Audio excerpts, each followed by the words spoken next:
નમસ્કાર, dB live ન્યૂઝમાં આપનું સ્વાગત છે। છોટાઉદેપુર જિલ્લાના પાવીજેતપુર તાલુકામાં સટોન પાસે આવેલા આંબાખોટ ગામમાં ગઈકાલે સમી સાંજે બે રીંછ જોવા મળતા ગામ લોકો ભયના ઓથાર હેઠળ આવી ગયા હતા અને ગામ લોકોમાં ચિંતાનું મોજું ફરી વળ્યું હતું, જેના કારણે લોકોએ આખી રાત ઉજાગરો પણ કર્યો હતો। ત્યારે વન વિભાગને આ વાતની જાણ કરવામાં આવતા આજે છોટાઉદેપુર વન વિભાગના કર્મચારીઓએ દિવસ દરમિયાન આ સ્થળની મુલાકાત લીધી હતી અને રીંછના અવરજવરના રસ્તાની પણ રેકી કરી હતી અને તેના પગેરું શોધવાનો તેમજ તેની નિશાનીઓ મેળવવાનો પ્રયત્ન કર્યો હતો અને છોટાઉદેપુર વન વિભાગના આરએફઓની સૂચના અનુસાર વનકર્મીઓએ આ સમગ્ર વિસ્તારનો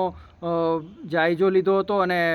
તેનું નિરીક્ષણ કર્યું હતું અને આ રીંછ અત્યારે તેનું લોકેશન પણ ક્યાં છે અને કાયમી રહેઠાણ શું છે તે પણ જાણવાના પ્રયાસો કર્યા હતા અને માનવ વસ્તીથી દૂર કરવાના ઉપાયો વિશે પણ ચર્ચા વિચારણા કરી હતી। ત્યારે આ સ્થળ આપણે જોઈ રહ્યા છે કે જ્યાં ગઈકાલે રીંછ આ વિસ્તારમાંથી આવ્યું હતું અને માનવ વસ્તી તરફ આવવાનો પ્રયત્ન કરતા લોકો ગભરાઈ ગયા હતા અને આ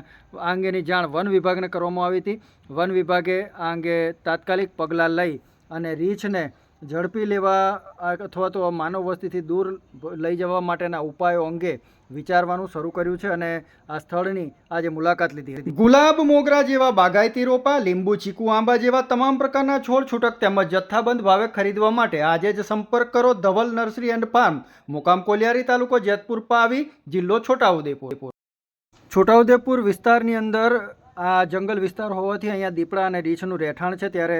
આંબાખોટ ગામની અંદર છેલ્લા કેટલાક દિવસથી રીંછની અવરજવર જોવા મળતી હતી, જેના કારણે લોકોમાં ગભરાટ ફેલાયો હતો અને ગઈકાલે સમી સાંજના સમયે બે રીંછ એ આંબાખોટ ગામની માનવ વસ્તી તરફ આવતા નજરે પડ્યા હતા, જેને લોકોએ નજર જોયા હતા અને ત્યારબાદ વન વિભાગને આ અંગેની જાણ કરતાં વન વિભાગ એક્શનમાં આવ્યું હતું અને છોટાઉદેપુર રેન્જ આરએફઓ શ્રીની સૂચના અનુસાર તેઓના વનકર્મીઓ દ્વારા આજે આ સ્થળની મુલાકાત લઈ અને સ્થળનું નિરીક્ષણ કર્યું હતું અને રીંછની અવરજવર અંગે તેમજ તેના નિશાનો મેળવવાનો પ્રયત્ન કર્યો હતો અને ગામ લોકોને પણ તેઓએ સાંત્વના આપી હતી અને કોઈપણ પ્રકારનો ગભરાટ ન રાખવા માટે ખાસ આપી।